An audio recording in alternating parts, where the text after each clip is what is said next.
다들 명절 연휴 잘 보내셨죠? 예, 저도 대구에 가서 연로하신 어머니 옆에 하룻밤 자고 왔는데 만감이 교차하는 시간이었습니다.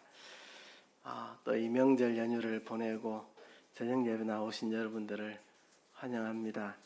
오늘 여러분들과 말씀을 나눌 때에요. 피곤하시죠? 명절 보내시고 저를 다 쳐다보셔야 피곤하지 않습니다. 눈을 부릅뜨시고 저를 쳐다보시고 저도 여러분들을 보겠습니다. 자동차 운전하시는 분들은 안전수칙을 잘 지키셔야 되는데 우리가 지켜야 될 안전수칙 중에 중요한 거 한 가지가 안전거리를 유지하는 겁니다. 앞차하고 너무 바짝 붙여가면 급브레이크 밟으면 추돌합니다. 그래서 항상 앞차랑 안전거리를 유지해야 됩니다.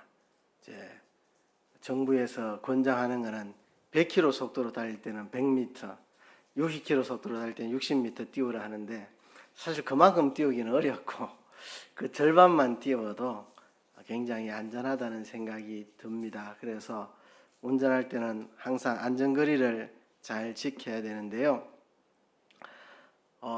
우리 삶에는 매사에 안전거리를 두는 게 습관화되어 있기는 한 것 같아요. 왜냐하면 우리 스스로 자기보호 본능이 있거든요. 누가 안전거리를 지키라 이야기 안 해도 우리 스스로의 보호 본능 때문에 안전거리를 잘 지킵니다.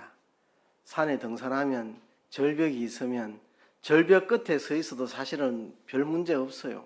절벽 끝에 서 있는다고 떨어지는 것도 아니고 그래도 우리는 한 발짝 뒤로 물러섭니다. 안전거리를 유지합니다. 누가 시키지 않아도 절벽에서 한 발짝 뒤로 물렀습니다. 안전거리를 지키려고 하는 거죠. 이렇게 사람들에게는 자기 보호 본능 때문에 매사에 안전거리를 스스로 지키곤 합니다. 뜨거운 불 옆에 있으면 좀 멀리 떨어지고 가까이 안 갑니다. 위험한 기계가 있으면 멀리 떨어지지 가까이 사람들이 안 갑니다. 이게 다 자기 보호 본능으로 인해서 안전거리를 지키라 소리 지르지 않아도 사람들은 다 알아서 스스로 안전거리를 그렇게 지켜 나가는 것이 사람입니다. 운전만 그런 게 아니고 매사에 우리가 안전거리를 지키는 것이 우리 삶에 깊이 뿌리 내려 있습니다. 그런데 우리 삶에는 거리를 둬서는 안 될 것들이 있습니다. 거리를 두지 말아야 될 게 있습니다. 가까이 다가갈수록 더 좋은 것들이 있습니다. 더욱더 가까이 가려고 애써야 되는 것들이 있습니다. 문제는 안전거리 확보하는 게 우리 몸에 배어 있다 보니까 거리를 두면 안 되는 것들도 자꾸 거리를 두는 이게 문제가 될 때가 있습니다. 안전거리를 확보해야 되는 일도 있지만 절대로 안전거리를 확보하려 해서는 안 되는 것들도 있습니다. 그런 것까지도 사람들이 다 거리를 두니까 이게 문제가 됩니다. 예를 들어 볼까요? 어린아이가 엄마 손을 붙잡고 놀이동산에 갔습니다. 그러면 엄마 옆에 꼭 붙어 있을수록 안전합니다. 엄마에게서 멀리 떨어질수록 위험합니다. 어린아이가 놀이공원에서 엄마와 떨어지는 거리는 안전거리가 아니고 위험거리가 됩니다. 그래서 아이가 동산에 가서 놀 때는 엄마 옆에 최대한 가까이 붙어 있을수록 안전합니다. 부부가 친밀해져야 되는데요. 부부 사이에 거리가 생기면 이건 안전거리가 아니고 위험거리입니다. 부부 사이가 참 친밀하고 가까울 때는 직장 가가지고 미습학이 눈에 안 들어왔는데 부부가 이 거리가 멀어지면 그때부터 직장에 있는 미습학이 눈에 들어오고 직장 안에는 직장 가서 미스터 김이 또 눈에 들어오고 위험거리입니다. 위험거리. 부부간에 생기는 거리는 안전거리가 아니라 위험거리가 됩니다. 그보다 더 큰 위험거리가 있다면 우리하고 하나님 사이의 거리입니다. 하나님과 거리가 멀어지면 그만큼 우리가 위험에 노출된다는 뜻입니다.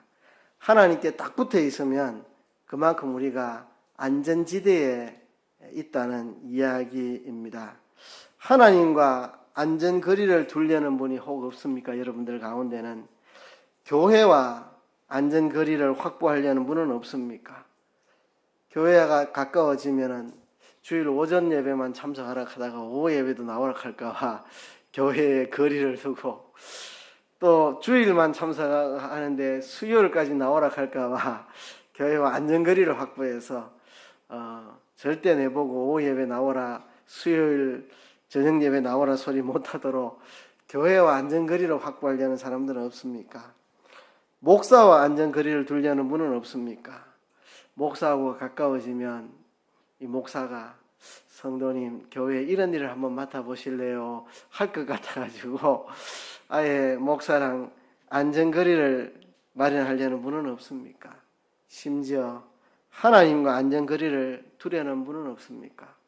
내가 하나님께 가까이 갔다가 괜히 은혜 받아가지고 하나님께 헌신해서 내 삶을 주를 위해 다 바치는 그런 삶을 살게 될까봐, 괜히 하나님 앞에 가까이 나아갔다가 하나님께 은혜 받아서 일평생을 주를 위해 헌신해서 살게 될까봐 아예 하나님하고 안전거리를 확보하려는 그런 분은 여러분들 가운데 없습니까?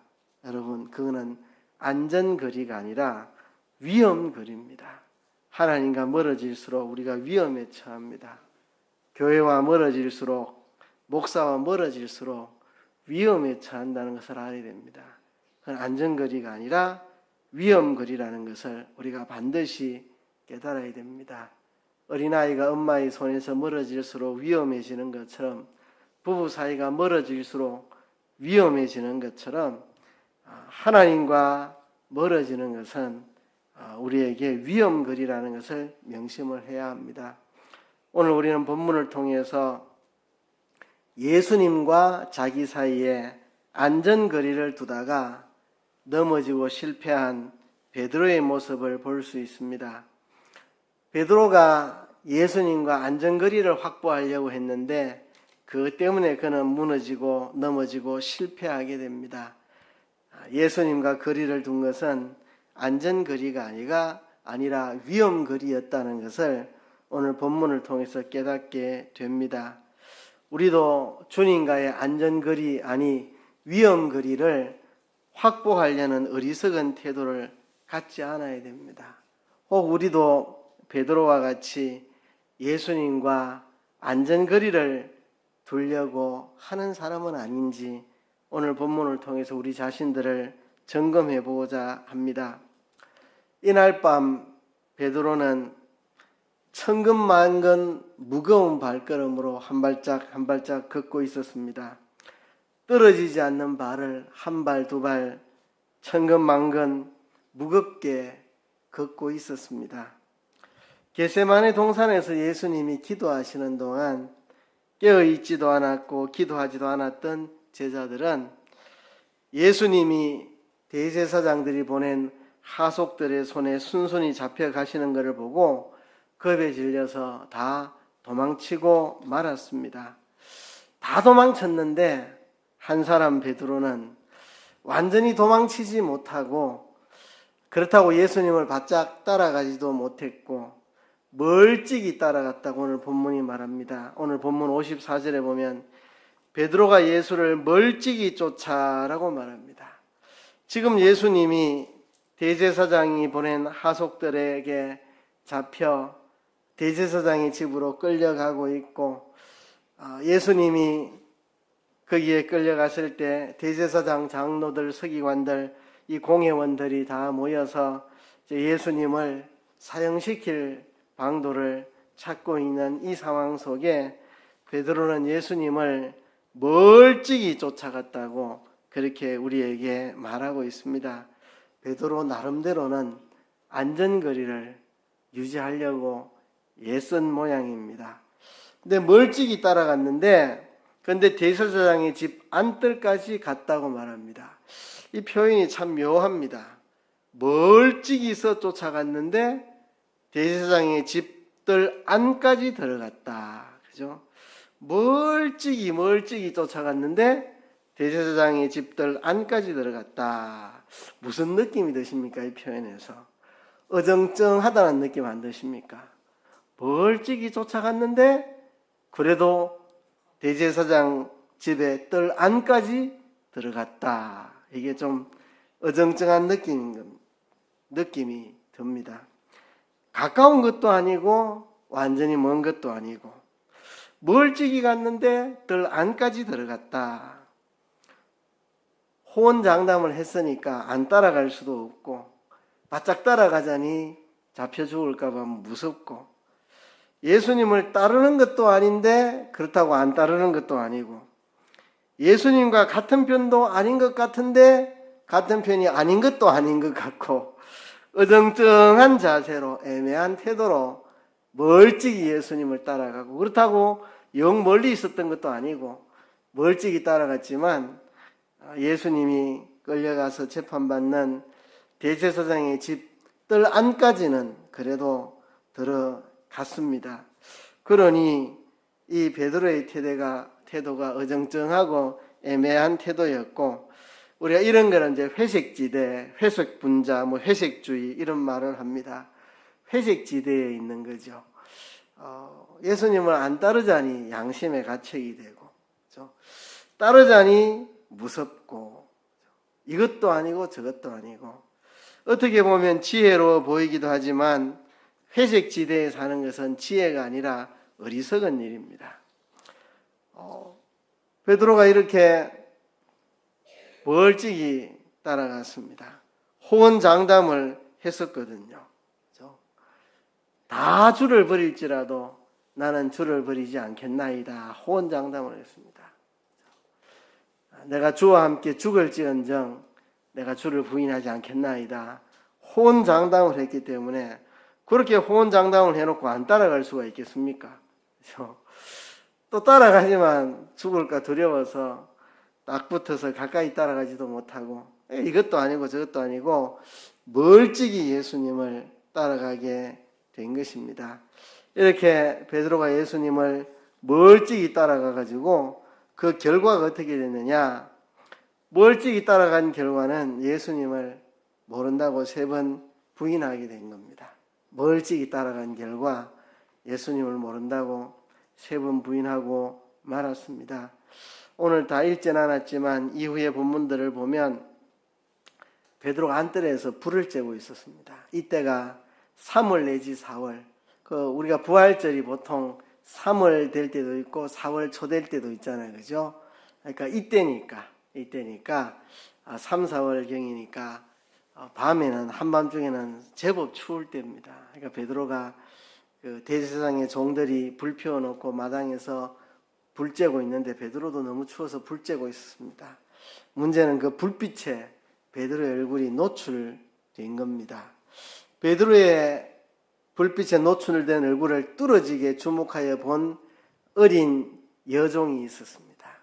베드로의 얼굴을 뚫어지게 쳐다보고 당신도 나사렛 예수와 한 패거리라고 당신도 갈릴리 나사렛 예수와 한 패라고 이야기하는데 베드로가 갑자기 겁을 먹고 당황하고 놀랐습니다. 그래서 예수님을 모른다고 부인하는데 이중적으로 강하게 부정을 합니다.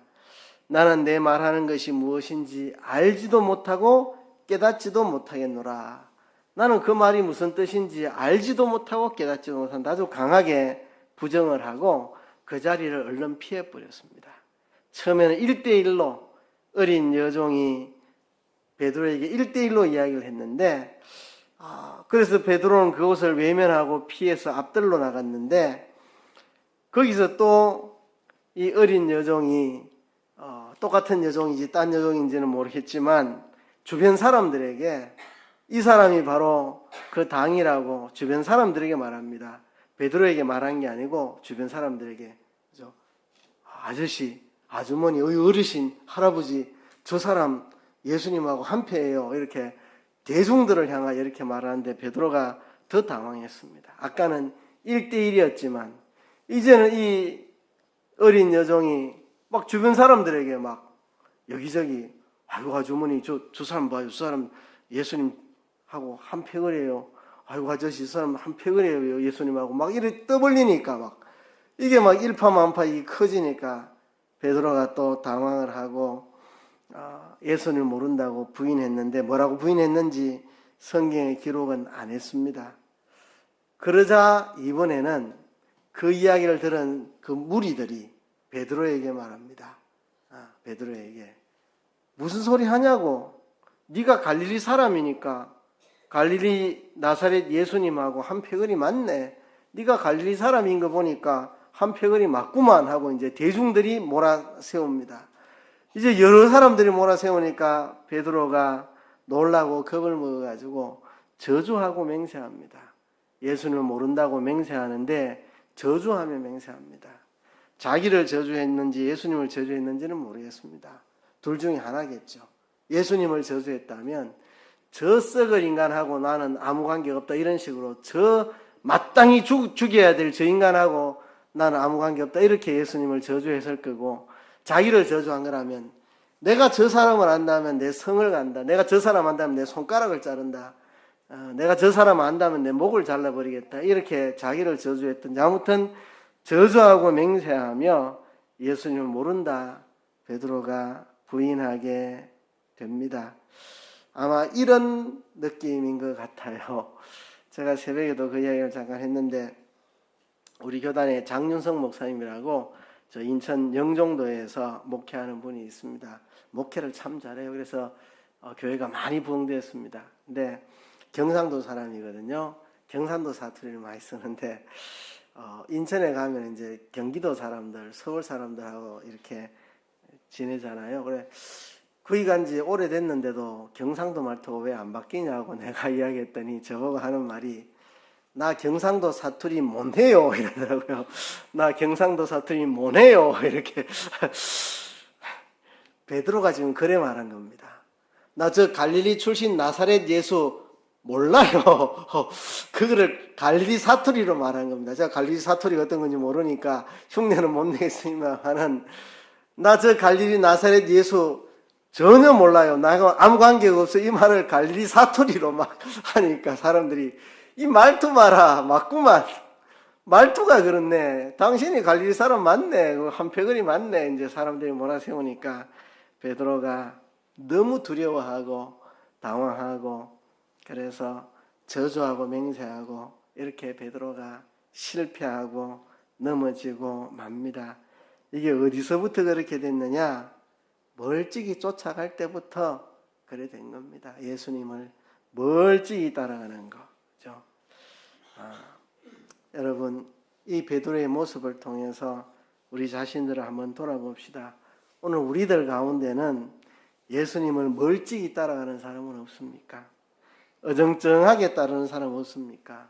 적당하게 따라가는 사람 없습니까? 입으로는 주님을 시인하지만 삶으로는 주님과 거리를 멀리 두는 사람은 없습니까? 야고보서 4장 8절에 보면 하나님을 가까이 하라, 그리하면 너희를 가까이 하시리라 그랬습니다. 우리가 하나님을 가까이 하면 하나님이 우리를 가까이 하시리라 그랬습니다. 이 말을 뒤집으면 하나님을 멀리하라, 그리하면 너희를 멀리하시리라. 여러분들 하나님이 가까이 계셔서 늘 나와 함께 하시고 돌봐주시면 좋겠죠. 여러분들이 하나님께 가까이 나아가면 하나님도 여러분을 가까이 하시리라 말씀했습니다. 여러분들이 하나님을 멀리하면 하나님도 여러분을 멀리하시리라는 이야기입니다. 하나님을 가까이 하는 게 정말 복입니다. 오늘 시편 73편을 성시 낭독했는데요. 하나님을 가까이 함이 내게 복이라. 이 시편 73편 기자의 고백입니다. 하나님을 가까이 함이 내게 복이다. 시편 73편이 어떤 내용입니까? 정말 하나님 가까이에서 하나님을 가깝게 섬기는 사람. 하나님과 가까우니까 늘 하나님과 동행하다 보니까 하나님한테 야단도 맞고 꾸지럼도 듣고 내 이놈 왜 이렇게 해, 책망도 듣고 이렇게 하는데, 저 악인들은 잘 먹고 잘 사는데 왜 나는 하나님 가까이 살면서 맨날 하나님께 야단맞고 그 정도 이렇게 살아야 되나, 나도 그만 악을 해가며 살까, 이렇게 잠시 시험 들 뻔했던 한 사람. 악인이 졸지에 망하는 것을 보고야 깨달았습니다. 악인이 졸지에 망한다.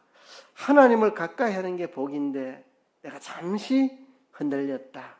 내가 늘 하나님과 가까이 한다는 이 자체가 말할 수 없는 복인데 맨날 나는 하나님 가까이 하느라고 하나님 앞에 야단 맞고 구중 듣고 회개하고 그렇잖아요. 우리가 하나님 가까이 나와서 하나님께 간절히 기도하다 보면 내 안에 잘못된 거 회개할 거 드러나고 그러면 또 회개하고 그렇죠. 하나님을 가까이 하는 사람이 야단도 맞고 회개도 하고 자기를 고치고 근데 저 사람은 악을 행하고도 잘 먹고 잘 사는데 에이 나도 악을 행하면 살까 이렇게 마음이 흔들렸다가 그들이 이 땅에서 평안해도 죽음 후에라도 영원한 심판에 떨어지는 것을 깨닫고는 내가 참 짐승 같은 생각을 했다. 내가 정말 우매무지했다.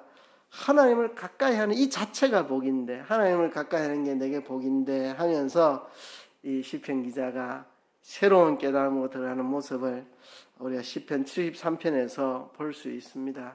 그래서 우리가 하나님을 가까이 하는 게 복입니다. 하나님과 안전거리를 둬서는 안 됩니다. 하나님과 거리가 벌어지면 그건 안전거리가 아니고 위험거리고 불행거리고 실패거리입니다. 실패거리. 불행의 거리고 위험한 거리입니다. 우리가 주님과 가까이 다가가도록 우리가 힘을 써야 합니다. 하나님과도 가까워져야 되고요. 교회와도 가까워져야 됩니다. 교회하고 가까워졌다가 자꾸 교회 직분 맡기고 뭐 이럴까봐 교회를 멀리하는 사람들, 목사와 가까워졌다가 목사가 자꾸 뭐 일 맡길까봐 목사를 멀리하는 사람들 있어. 피하고 싶고 그렇다고 완전히 떠나지는 못하고 일정한 안전거리를 두고 그렇게 지내려는 분들이 있습니다. 우리가 안전거리가 아니라 위험거리라는 걸 알아야 됩니다. 베드로가 멀찍이 쫓아갔는데 뜰 안까지 들어갔더라. 이건 뭐 예수님을 따르는 것도 아니고 안 따르는 것도 아니고 그죠? 이것도 아니고 저것도 아니고 정정하게 안전거리를 유지하고 가려고 하는 그죠? 그런 태도 때문에 우리가 차 운전하면 그렇잖아요. 앞차랑 거리가 너무 떨어지면 좀 당기고 너무 가까워지면 또 다시 벌리고 이렇게 항상 일정한 안전거리를 유지하는 것처럼 이 신앙생활도 하나님하고 교회하고 목사하고 이 일정한 거리를 딱 정해놓고 더 다가갈 것 같으면 멀어지려고 하고 너무 멀어지면 또 이거 교회랑 이래 멀어지면 안 되겠다 하고 이렇게 일정한 거리를 유지하고 가려고 하는 거 지혜로운 일이 아닙니다. 그래서 어리석은 일입니다. 그게 바로 베드로가 예수님을 멀찍이 따라가는 모습이었고 그 결과는 실패로 끝이 나고 말았습니다. 우리가 그런 일을 당하지 않도록 주님과 안전거리 없애야 됩니다.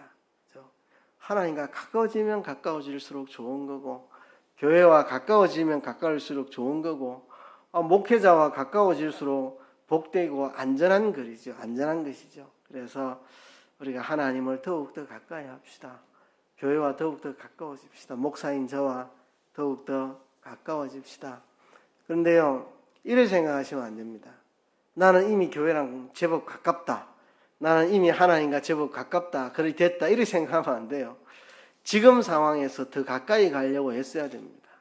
이제 교회 나온 사람, 하나님과 거리가 멀지만 그래도 한 걸음이라도 더 다가서려고 하고 또 신앙생활 오래 해서 하나님과 나는 그래도 가깝다고 생각하는 사람, 나는 이미 가까우니까 난 여기서 그만 이러면 안 되고 거기서 한 걸음 더 주님께 나아가는 거. 그러니까 이게 방향성이 중요한 겁니다. 지금 내가 하나님과 얼마나 거리가 떨어져 있느냐 이것도 중요하지만 그보다 중요한 것은 방향성입니다. 지금 거리에서 조금 더 다가가고 있느냐 조금 멀어져 가고 있느냐 이게 중요합니다. 이제 예수 믿어서 예수님과 거리가 멀을지라도 날마다 다가가고 있다면 그 사람은 희망적인 사람이고 오래 믿고 주님과 가까운 것 같지만 조금씩 뒷걸음치고 있는 사람은 위험한 사람입니다. 그래서 내가 하나님과 얼마나 가깝느냐 그것도 생각해야 되지만 내가 지금 하나님께로 나아가고 있느냐 뒤로 물러서고 있느냐를 또 우리는 생각해 봐야 합니다. 그래서 하나님과 가깝기도 해야 되지만 좀 더 가까워지도록 우리가 힘쓰고 하나님께로 다가가는 우리들이 되어야 되겠습니다. 우리가 한계를 정하지 맙시다. 운전할 때처럼 운전할 때 한계를 딱 정하잖아요. 너무 떨어지면 안 되고 또 너무 붙어도 안 되고 앞차하고 차간 거리를 일정하게 유지하려고 애쓰잖아요. 신앙생활은 그렇게 하면 안 됩니다. 하나님하고 딱 거리 유지하려고 나는 여기까지, 예배생활은 여기까지, 기도는 여기까지, 성경은 여기까지, 뭐 헌신은 여기까지 딱 거리를 정해놓고 가려고 해서 안 됩니다. 하나님께 조금 더 다가가려고 애쓰고 교회와 조금 더 가까워지려고 애쓰고 목사와 조금 더 가까워지려고 우리가 애쓰는 우리들이 되어야 그게 지혜롭고 안전한 삶을 살아가는 것입니다. 여러분, 이 시간 우리 자신을 위해 기도하고 우리 구역 식구들을 위해 기도하고 우리 자녀들을 위해 기도하고 우리 성도들을 위해 기도합시다. 우리 모두가 하나님께 가까이 함이 내게 복인 줄 알고 시편 기자의 고백처럼 하나님을 가까이 함이 내게 복이라 고백하면서 주님과 가까이 가려고 힘쓰고 주님과 안전거리를 확보하려고 하는 어리석은 행동을 완전히 버리고 조금 더 다가갈 수 있는 우리가 되고 우리 구역 식구가 되고 우리 가족들이 될 수 있도록 우리 한번 주님 앞에 통성으로 기도하겠습니다.